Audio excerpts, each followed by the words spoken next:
down. So today I'm thrilled to sign two bills that will lower the cost of prescription drugs. It's the Know the Lowest Price Act of 2018 and the Patient Right to Know Drug Prices Act.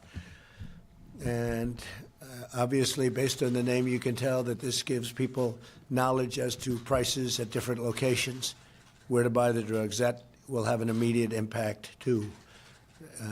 It's called the law of supply and demand. Pretty simple, but we didn't have that. They didn't want to have that. A lot of people didn't want to have that. But now we have it, and it's going to really drive prices. Earlier this year, I released our drug pricing blueprint, setting out a new agenda to drive down the drug prices for all Americans. Within a week of announcing the blueprint, my administration began to crack down on so-called gag clauses in Medicare Part D plans. You all know what that is. These clauses prevent pharmacists from telling patients about more affordable options for prescription drugs. Today, Congress is building on my administration's actions with legislation, very strong legislation, to completely end these unjust gag clauses once and for all. Our great citizens deserve to know the lowest price available at our pharmacies, and now that is what they will be getting. They'll be able to see pricing. They'll be able to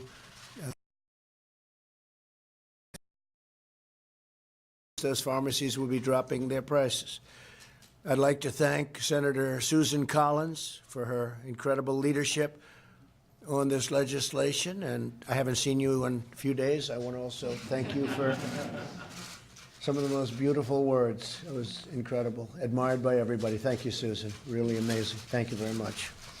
And I'd also like to recognize Senator Lamar Alexander, my friend, Senator Bill Cassidy, my friend, Senator Debbie Stabenow, who I don't know, but someday she'll be a friend,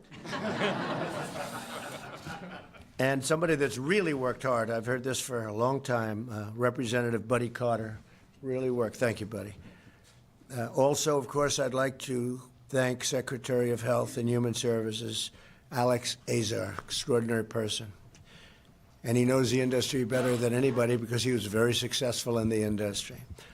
Only 100 days after releasing my drug pricing blueprint, 15 drug companies reduced their list prices, rolled back price increases, or froze their prices for the rest of the year. And I think you probably remember a month ago when I called at the request of Alex Azar. I called Pfizer, Novartis, a couple of others, and they had announced drug price increases fairly substantial. And I said, can't do that, can't do that. We're going down, we're not going up.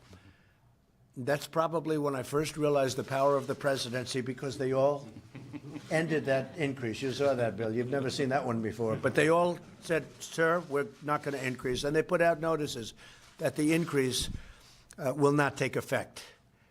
And I said, boy, this is a powerful position. But it was really at the behest of the secretary, and we've kept him down, but we're now going to watch him go actually down.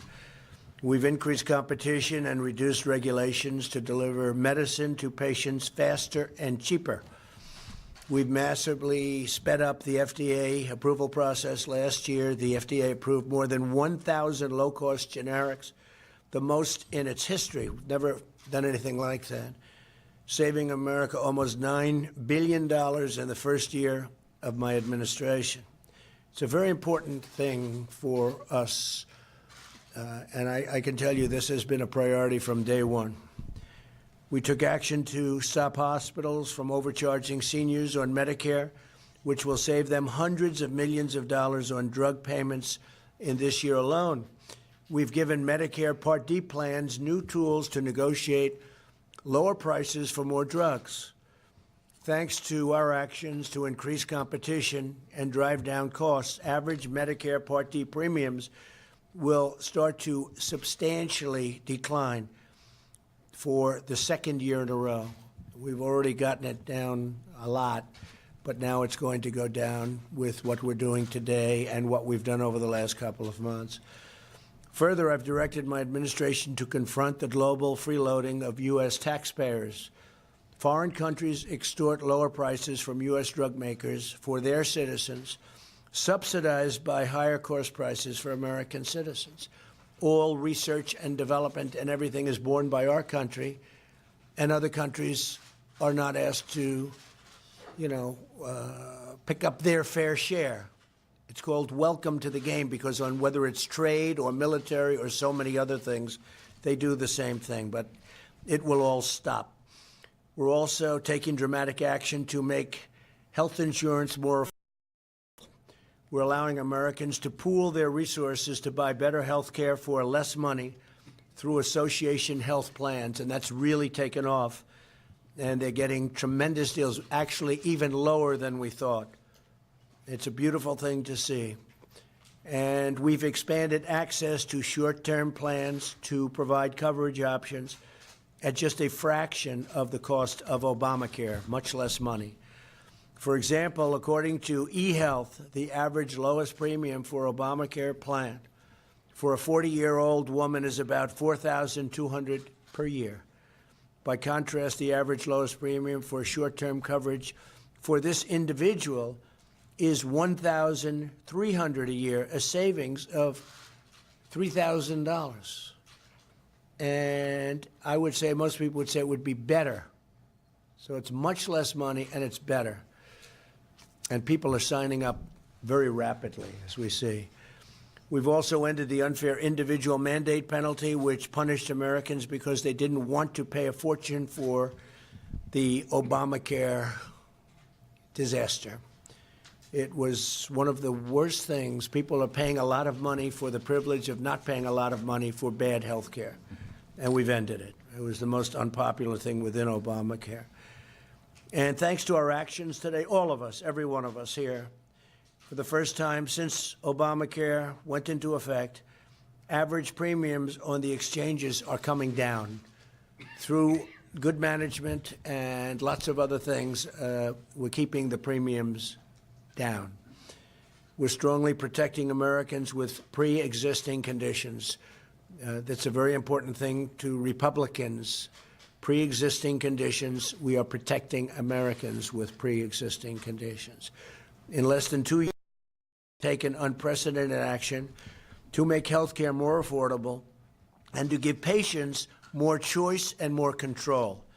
The American people deserve a health care system that works for them, not one that takes advantage of them, and that's what's been happening, but we're changing that rapidly. Along with a very Republican Congress, I am delivering on my promise to lower drug prices, and I really do believe Democrats want to do that too, very much.